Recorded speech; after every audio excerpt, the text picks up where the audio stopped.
आज आहे नव्याची पौर्णिमा आणि नव्याची पौर्णिमा म्हणलं की मराठवाड्यामध्ये घरोघरी पुरण असतं आणि ही नव्याची पौर्णिमा म्हणजे काय आहे तर आपल्याकडे शेती वडिलोपार्जित आलेली असते. कारण या पिढीचे त्या पिढीला जे एकमेकांना देत चालतात शेती आणि शेतीप्रधान देश तर आहेच आपला, पण मराठवाड्यामध्ये जवळपास सगळ्यांकडे शेती एकरभर का होईना असतेच असते. तर त्याच शेतीमध्ये जे की आपण धान्य पिकवतो, सगळे धान्य नवीन असतं, गहू नवीन, हरभरा नवीन असतो. त्यावेळेला ही नव्याची पौर्णिमा येते आणि तेव्हा आपल्या पूर्वज जेवायला आपल्याकडे येत असतात. तर त्या पूर्वजांच्या नावाने आपल्या पाहुण्यातलं कुणीतरी व्यक्ती बोलवून जीव घालणं आणि गोडधोड पुरणाचा स्वयंपाक करून या सगळ्या गोष्टी, या नव्याची पौर्णिमा म्हणजे ही पद्धत आहे सगळी मराठवाड्यामधली. तुमच्याकडे अशी पद्धत आहे का? नक्की कमेंट बॉक्समध्ये सांगा. आता कसं आहे माहिती आहे का, जरी पूर्वज आपले हयात नसले आणि जरी ते देव झालेले असले तरी त्यांच्या प्रती आपली कृतज्ञता व्यक्त करण्याची ही एक पद्धत आहे.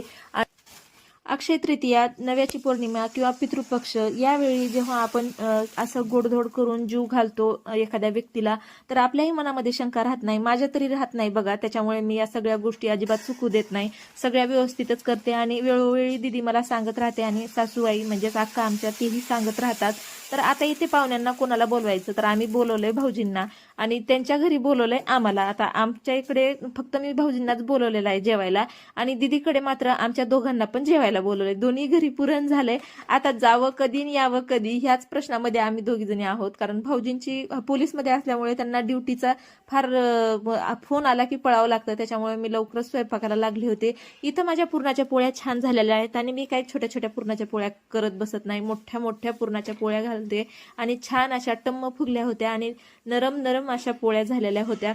तेवढ्यामध्ये मग दीदीचा फोन आला, भाऊजी पण आले, त्यांना जेवायला वगैरे वाढलं. आता पाया वगैरे पडायचं, कुंकू लावायचं ते सगळं मिस झालंय. लगेच त्यांना जेवू घातलं आणि त्यांचं जेवण होत आलं की दीदीला भूक लागली होती. मग तिने लगेच आमच्या दोघांना पण बोलून घेतलं.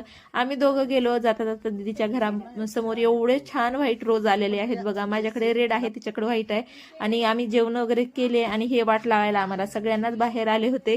तर असा गेला आमचा आजचा दिवस. तुम्हाला कसा वाटला? व्हिडिओ आवडला तर लाईक करा, शेअर करा आणि चॅनलला सबस्क्राईब करा. भेटू लवकरच पुढच्या व्हिडिओमध्ये. तोपर्यंत रामकृष्ण हरी.